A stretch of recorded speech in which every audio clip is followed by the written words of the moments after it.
Welcome back, AP. Welcome back to our re-release of the explosion of the attempt at absolutism in Great Britain, right? And so what I mean by that is we left off in class talking about the death of the Tudor family and the rise of the Stuarts, right? Now, a big thing about it that I noticed in class, though, is some kids were kind of confused, right? Y'all are like a little bit confused as to like, where did the Stuarts come from? Why did they show up? Who is taking the throne now? Why does James's personality matter? Where are all these different religions, etc., etc., etc., right? So when you're talking about James the First, aka James the Sixth of Scotland, right? Because he's got two numbers due to the fact that he was James the Sixth of Scotland since he was a 1-year-old, because whenever his mom may or may not have tried to kill his dad, because he did end up dead, Lord Darnley, right? And stuff like that, and his mom was Mary Queen of Scots, whenever that occurred, he is going to end up becoming the heir apparent and rise up into the throne of Scotland, right? He was the 6th James of Scotland, but he was the 1st James of England. So when he came down and took the throne following the death of our girl, Elizabeth I, because remember, she was the Virgin Queen, right? So like, and just by the way, I'm just taking some time to go over everything again a second time so you can kind of just remember it a little bit. So the other thing is, though, is he comes into power when he's in 1603, right? Now, in 1603, when he comes to power, this event is commonly known as the Union of the Crowns, right? Due to the fact that the King of Scotland is now also the King of England, which is going to bring Scotland and England under the same control, under the same monarch, right? Hence, Union of the Crowns, right? And so I told you a lot of this stuff actually relates to symbolism, products that James was really into, as things that he was aware of and stuff. And one of the famous images of the Union of the Crown is like a very famous jewel that he had made to coronate and kind of like, what's the word I'm looking for? Celebrate this event, right? And it was called the Mirror of Great Britain, right? And it's the one that he's wearing on his hat right there, okay? The Mirror of Great Britain is meant to show the union of England, Scotland, Ireland, and Wales, right? Like the 4 different kingdoms that are now under the power of one central monarch. Is anyone ever going to ask you to answer anything about the Mirror of Great Britain on a test? No. It's just meant to be a symbol, y'all. We're just trying to like make other little ways for you to connect this information in your mind, right? I was talking, I think it was to Addie Stein about this the other day. It's all about creating those neural pathways, right? Getting those like little neurons to fire in the same direction repeatedly. Because if you remember that he had jewels made when he became the Union of the Crowns representative for the Kingdom of England, Scotland, Ireland, and also Wales, then you'll also be able to remember the Union of the Crowns asset. If you can just remember the Union of the Crowns being the fact that all of them were combined under James I, then you don't really need it. The jewel just serves as a little bit of extra help, right? Now, a big thing about it, though, is when James came to power, it's very also to incorporate the ideas of his personality, right? You need to understand him as a person because he is significantly different from Elizabeth and the Tudors that came before him, right? And by the way, for those of you who are like, who the heck are the Stuarts? Yo, come on. You got to be able to stay on board with this little like thing that we're talking about with these monarchical families. James is not a Tudor. Elizabeth was a Tudor. I know Arabella knows this stuff like the back of her hand, right? Kids got it, right? Like she knows these like British monarchs and these United Kingdom monarchs and these great British monarchs like it's going out of style. She's also a big Scotland fan. So the thing about it is Elizabeth was a Tudor. Mary was a Tudor, as in Bloody Mary, Mary the First, not Mary Queen of Scots. All right, so yeah. Now, also, Henry VIII was a Tudor, and so was Henry VII, and then Lady Jane Grey for like 5 minutes, right? So the thing about it, though, in general, is that family died out, okay? They died out because Elizabeth never had any kids. Virgin Queen, Virginia's named after her, all those fun facts, right? Well, when James comes to power, it's now the rise of his family, the Stuart family, aka Mary Queen of Scots' family, right? So like Lord Darnley's family as well. So the big thing about it though is his personality, being from a different family, being Scottish and being a very different person, is going to play majorly into the asset of him ruling, right? What is he going to act like? How is he going to act? Why is he going to do the things that he does, right? So let's focus in on some different things about him. One, he's very arrogant, right? He is very arrogant in the sense that he believes in that idea of the divine right of kings, right? He believes that God has placed him on earth as an extra hand of God himself, right? That he is the ruler for his people in not only a godlike sense, but also in a religious-like sense, and also in an economic sense as well. He is there to guide them in the right direction. That is a very arrogant, egotistical way of looking at things. Have we encountered other kings that believe this as well? Yes, Louis XIV was a very, very major king that also believed these things as well, right? A bunch of different figures. Peter the Great, you could argue, was a divine right ruler. The Tsar Ivan the Terrible is a divine right ruler, right? Those people tend to make very brash decisions, and they're very, very intense because human beings are like moths to the light of power, right? So his personality is going to play out a lot like that. Another big thing about his personality is that jewel that I just explained, that Mirror of Great Britain, costs millions of dollars in the modern day sense, right? It's going to be very expensive. So he has very expensive tastes. He also even had a very famous like brooch that he would wear around his neck that was a like diamond studded like man on the back of a horse that represented his entire reign. The other big thing, hey, y'all calm down. The other big thing he would wear all the time is a necklace that actually had his wife and his favorite son's initials on them, right? And so the thing about it in general is he's very, very into flashiness, wealthiness, and using as much money, not for the people of England and people of Scotland, but for the person of himself, right? He wants to use all these things for himself. And this also plays into the fact of his favorites as well. We talked a little bit about the Duke of Buckingham in class and stuff like that, right? The Duke of Buckingham being this guy, George Villiers, who he's going to make one of his close personal, what is known as favorites, right? His courtier, okay? I know Rowan kind of figured this out and like really understood it very well in class as well. A lot of that also plays into the idea of was he in a relationship with this person. There were a lot of rumors that went around about James because of his obsession with money, his obsession with himself, and his obsession with these men that he kept very, very close by. There's a lot of rumors that went around about him, and the people of England did not really respect him very much, right? The people of England kind of made fun of James regularly because they were like, oh, are they together? Are the Duke of Buckingham and James I a couple? Oh, is all this other different stuff happening? I've heard of these crazy parties that he's having at his house. I also heard the word on the street is that apparently he didn't want to come and talk to Parliament, so he threatened to show them his butt.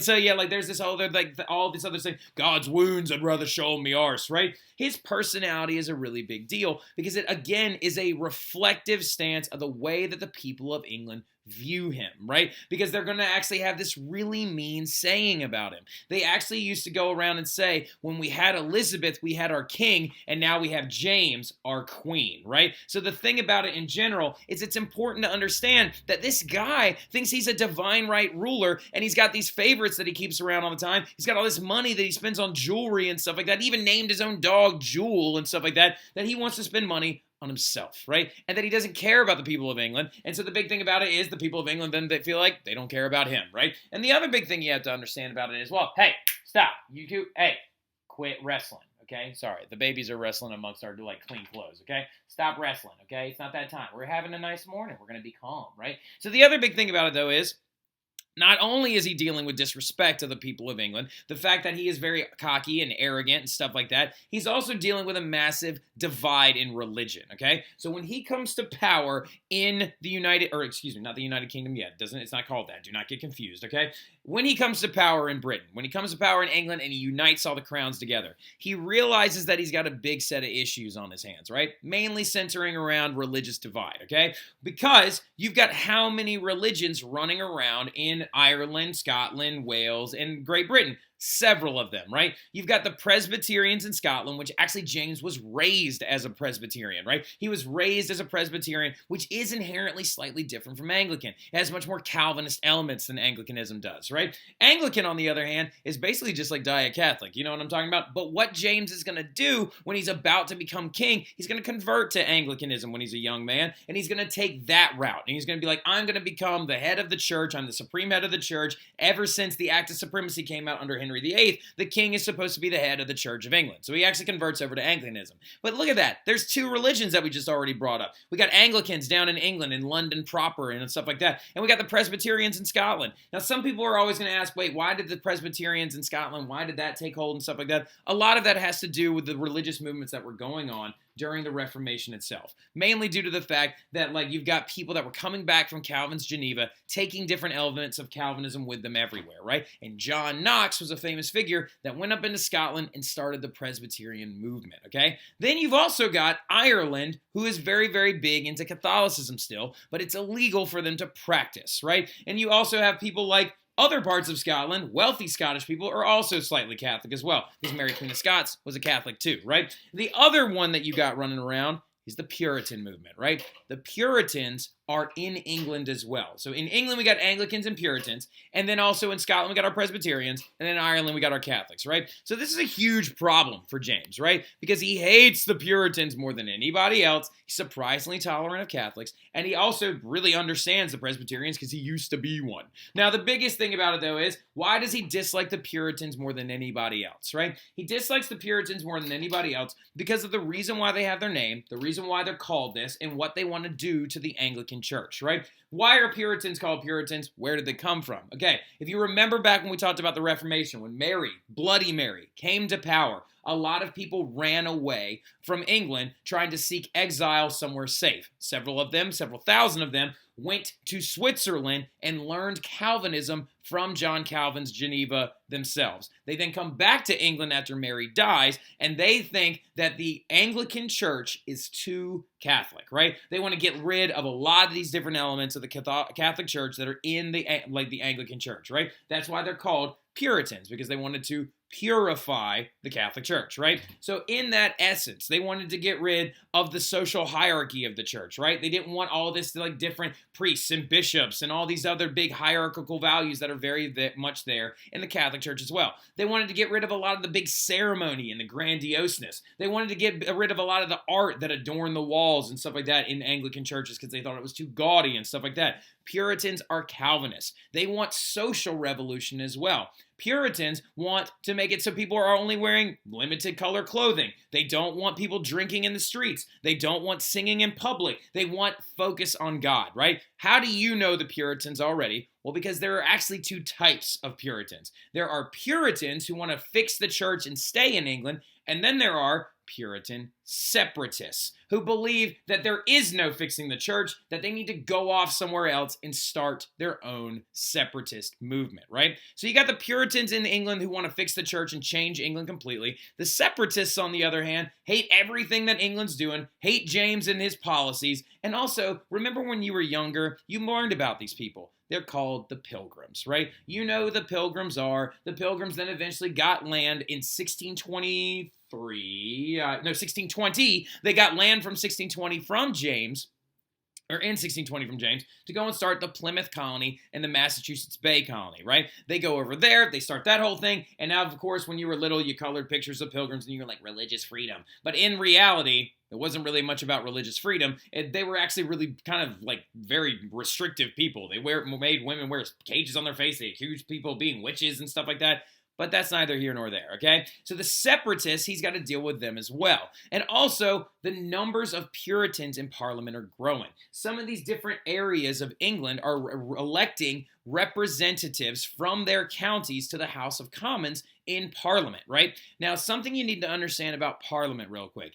It is the true powerhouse of the English government. It's their legislative branch, and it is garnered by two different houses. It's got the House of Lords and the House of Commons, but the power truly resides with the House of Commons. The House of Lords kind of eventually during this time period, and as it began to grow, kind of became a formality thing where they would take laws that came out of the House of Commons and kind of like the Parlement in France, they would just write them into like eloquent language. You know what I'm talking about? But the House of Commons is seeing numbers of Puritans being elected into their ranks. So their voice is getting louder, right? And at one point, several of the Puritans said one of the biggest reforms that needs to come to the church is they need to get rid of the bishop. They didn't like the idea of the bishop or the Archbishop of Canterbury because they thought it kind of stank a lot of Catholicism and a lot of popes as well. And what James responded to that with is like, well, the bishop is like the ruler of the church, like I am the ruler of your country. So that if you want no bishop, you got no king, right? In the sense of he refused to ever give up that power, and he refused to ever give up the power of a bishop, right? So he's feuding with these people. One of the only things he does to try and placate the Puritans a little bit and to get them to basically shut up, because actually in the long run, James is a little bit of a pacifist. He doesn't like going to war because he thinks it's pointless, right? He also doesn't like feuding with people because he thinks it's dumb, because he just wants to focus on parties at his house and wants to get more money and stuff like that, right?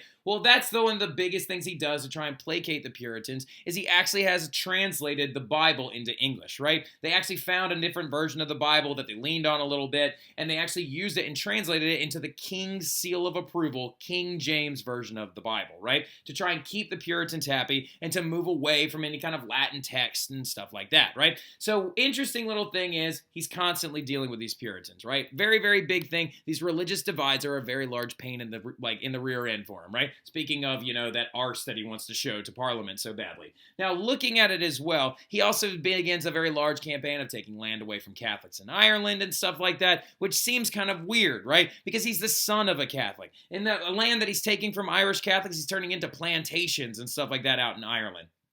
Now, the weird thing about it, though, he's not very tolerant of Irish Catholics, but he was surprisingly tolerant of English Catholics in a sense that he doesn't want to hunt them down. He doesn't want to hunt them down. He has no desire to do that. Why does he have no desire to do that? Because he doesn't want to enrage the Catholic countries that are on the continent, like Spain, France, those other guys, right? Because like I said, he's a pacifist. He doesn't want to go to war, right? Now, with that, though, he is tolerant of them, yes. He doesn't care if they exist, but he banned public worship, right? He said, if you want to be a Catholic, you need to be an at-home Catholic strictly, right? He carried further that entire idea of Elizabethan idea and that Elizabethan argument of look, if you're going to be Catholic, you're going to do it in secret and we're not going to talk about it here. But then he takes it a little bit of a step further and he says that all people are expected to go to Anglican Mass, which is this idea called rescendancy, right? So it's this idea that you could basically get in trouble if you didn't go to Anglican Mass and people would start wondering, are you one of those at-home Catholics and stuff like that? So with that though, James is dealing with a lot of these issues. Now this rescendancy model of, hey, if you're an at-home Catholic, you still have to go to Anglican Mass, is going to anger a lot of the Catholics in England. Now, a few of them, about 7 of them, get together and they decide that they want to kill James and they want to blow him up in Parliament, right? And this is where we left off in class talking about the 5th of November, the gunpowder plot that was actually held by Guy Fawkes, right? Guy Fawkes tried, with a handful of 6 other people, tried to blow him up by putting barrels of gunpowder underneath Parliament when James was supposed to come and open it, right? So the thing about it is, though, is they caught him, they interrogated him, they tortured him, he gave up his conspirators, they were all publicly executed, and the 5th of November literally turned into a gunpowder Gunpowder Day, right? The 5th of November literally became a day celebrated as an anti-Catholic holiday, right? Where they would burn effigies of Guy Fawkes and stuff like that because of the plot that they tried to use to kill the king, right? And there's a famous poem that goes along with it. It goes, remember, remember the 5th of November, the gunpowder treason and plot. I should think of no reason why the gunpowder treason shall ever be forgot, right? So that Gunpowder Day became a really big event that kind of even further showed James to not be tolerant of these Catholics and that they can't be trusted, right? Now, going forward as well, though, a lot of this hinges on as well the fact that James hates Parliament, right? So James doesn't like Puritans, and a lot of them are being elected into the Parliament, and James especially just doesn't like Parliament, right?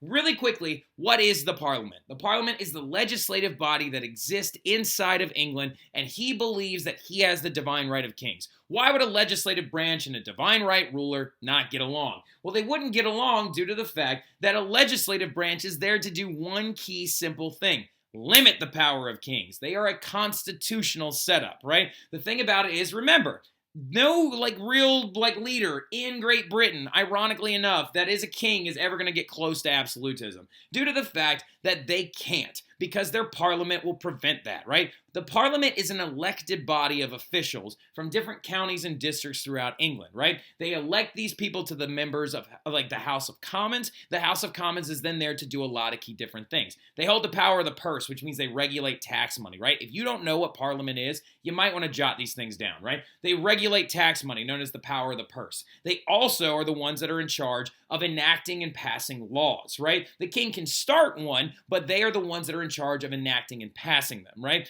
Also, they're the ones in charge of declaring war, right? So these 3 things are going to be big in limiting the power of kings. Now, really quickly, some of you might be asking, House of Lords, House of Commons, they make the parliament and stuff like that. But really quickly, how long have they been there? Where is parliament coming from? Is parliament something that all kings in England had to deal with? Well, something that you need to understand right now is that they have been around for a long time. The parliament is a medieval construct. They showed up in the Middle Ages following a massively important event. So massively important to the fact that for the rest of your existence in my class, if I ever say the document that serves as the earliest version of a constitution in any European country ever, period, that was signed in 1215 by King John, who was an English monarch at the time, you better say the word yay. All right, so now, I'm not kidding about this. This is one of those things that will help you write things on the AP test. It will help you remember it forever. It'll help you understand it. You're being inducted into a club, basically, right? In my class, every student that ever learns about this document, when I say the name of the document, you will respond with an excited yay, right? So like not a yaw, not a woo, not a yay, right? An excited one, a cherished one, a hyper-pitched one at that, right? And I expect it to be loud in class, and I expect it to be intense in class, okay? So with that, though, the name of this document that set the Parliament up, that limited the power of kings forever, was signed 400 years before James ever came to power, is known as the Magna Carta. Exactly. Thank you, Kermit the Frog. Now, so the big thing about the Magna Carta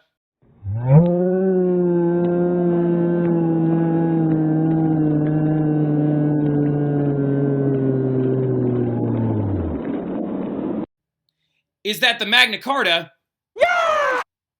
is very important. It's going to set that Parliament up, and it's going to permanently limit the power of kings since 1215. 1215, and James comes to power in 1603, right? So this whole thing, this idea of a parliamentary body limiting the power of kings in England had been around for hundreds of years, if not centuries, right? Now, the thing about it, though, is James is going to try to get around it, right? He's going to attempt to get around it because he believes he's a divine right ruler, right? He's like, oh, I'm going to try and get around this thing. I'm going to try and raise some money for myself because he wants to try and pull a Louis before Louis even exists, right? Like, so you have to understand, Louis hasn't even been born yet. Like, Louis the 14th, not even alive. Not, like, currently what's going on in, like, France is Louis the 13th is currently trying to have children, right? And trying to conceive Louis the 14th and stuff like that. Well, the thing about it is, though, is he wants to Louis before he even Louis, and he wants to make mad money and spend it on himself, right? So the thing about it is he's going to make the Parliament mad when he does this, right? Whenever James tries to make this money for himself, he tries to do this one thing where he wants to increase this old customs duty that, like, kings have actually collected for a really long time in England. So there was this old thing in the books, like, that actually was on the books in the Parliament for over 100 years. It's this thing called tonnage and poundage, right? Tonnage and poundage actually relates to a customs duty on foreign wine that's imported into England. Hence tons or tons of casks, right? And so poundage is referring, of course, to the money and the weight, right? So with that, though, tonnage and poundage is a tax that the king got to collect. He wanted to raise it so he could increase his personal money in his personal wallet and personal accounts, right? Well, the Parliament's going to tell him, no. Like, so they're going to be like, no, you cannot do that, right? You cannot just elect, like, new customs duties whenever you feel like, and this is going to make James very, very angry, right? And so with that, though, as well, he's going to make Parliament even angrier when he decides to arrange the marriage of his son not to a Protestant woman, but to a Catholic woman. And this is the second Catholic woman that he tried to actually have her married off to. He wanted to try and create a marriage of convenience to get some, like, kind of, like, treaties going with other people that were going, like down in, like the continent itself. He actually tried to arrange a marriage between Charles, his son, and least favorite son, by the way. His favorite son was this kid named Henry, okay? But Henry actually died from a mystery fever, so now the frail Charles is going to have to take over. So he tried to actually get him married off to one of the, like, royals of Spain, but that didn't pan out very well, and so he ends up having his son married off to a French noble, Henrietta Maria, Louis the 13th's sister, aka Henry the 14th's aunt, right? And so, like, literally, as you can tell, the English, like, Stuarts are going to be integrated into this monarchical stuff that's going on in the continent a little bit later on, because now the Stuarts are later going to be cousins with Louis the 14th, right? Now, also another big thing he angered the Parliament with was when he executed Sir Walter Raleigh, one of their biggest members and biggest fans, right? Sir Walter Raleigh gets executed for some military movements that he does that actually, like, James thought was going to lead to further war, so he has him killed, right? This is going to anger the Parliament exponentially because they see that James is beginning to act like a tyrant. He wants money for himself. He wants to spend money on himself. He wants to have parties with the Duke of Buckingham back in the palace and stuff like that. He doesn't necessarily want to actually rule the people in an effective manner because he believes he's a divine right ruler. So he's going to have several feuds with Parliament. When he tries to raise taxes, Parliament would deliberately stall and, like, choke out monetary resources. They would be like, oh, well, we'll vote on that, like, on Tuesday. This is kind of like the parlements in France, right? So now, as you can see, Richelieu was probably seeing what was going on in England during this time and probably learned from this entire construct, wait a minute, this is going to be a good way to avoid it. The parlements in France are doing to our king what they're doing to the Stuarts back in England, right? So Parliament would stall deliberately and not vote on things and refuse to raise taxes for James and stuff like that, choke out his monetary resources. And this is after James wanted to redesign the Palace of Whitehall, where he was living at the time, and he wanted to have a banqueting house put in there, and he was having parties down in the wine cellar and stuff like that with scantily clad women and also all of his favorite guy friends there and stuff like that. And it was a very, very weird time, right? And so James was being prevented from controlling his own money. So what does he do? He does something drastic, and he dissolved Parliament in 1622, which means he fired them. If you ever hear me say a dissolution of Parliament or a dissolving of Parliament, that's a big friggin' deal, all right? It's a really big deal, because here's the thing about it. Does James have the right to do this? Yes, he does. All right, so like literally in the government structure of England, it does say that to avoid a tyrannical parliament, the king is allowed to dissolve them should they feel that they are actually becoming too much in control and preventing the progression of the country. So that's the interesting thing. The parliament can limit the king, but the king can also limit the parliament. But it's also considered a slap in the face to the parliament at this end, in this juncture, because James is just trying to make money for himself. And he dissolves Parliament out of a little fit that he has, right? What a tool, okay? In 1622, he fires Parliament, right? And actually dissolves them, angering the people of England further, right? This is also, of course, going back to when he tried to actually outlaw tobacco, and people literally just smoked more of it because they just didn't like James. They're calling him a queen. They're doing all these other different things. So we got some hectic stuff going on in England right now. The only true successes that James really had during his rulership has to do mostly with the fact that, one, he kept Britain out of the 30 Years' War. Because if we look at this date right here, 1622, when he was trying to raise money for himself and stuff like that, that's going to be after the start of the 30 Years' War. So he's going to actually keep Britain out of it, right? Like, he refused to get involved and stuff like that. He was like, this is a Holy Roman Empire problem, because this is still at the juncture in the first two phases of the 30 Years' War where it's a localized religious conflict, right? So he wanted to keep the British out of it. So he does. He actually does keep the British out of it very, very well. And he also settled the Jamestown colony of Virginia, because like I said in class, you know James, you just don't realize you know James, right?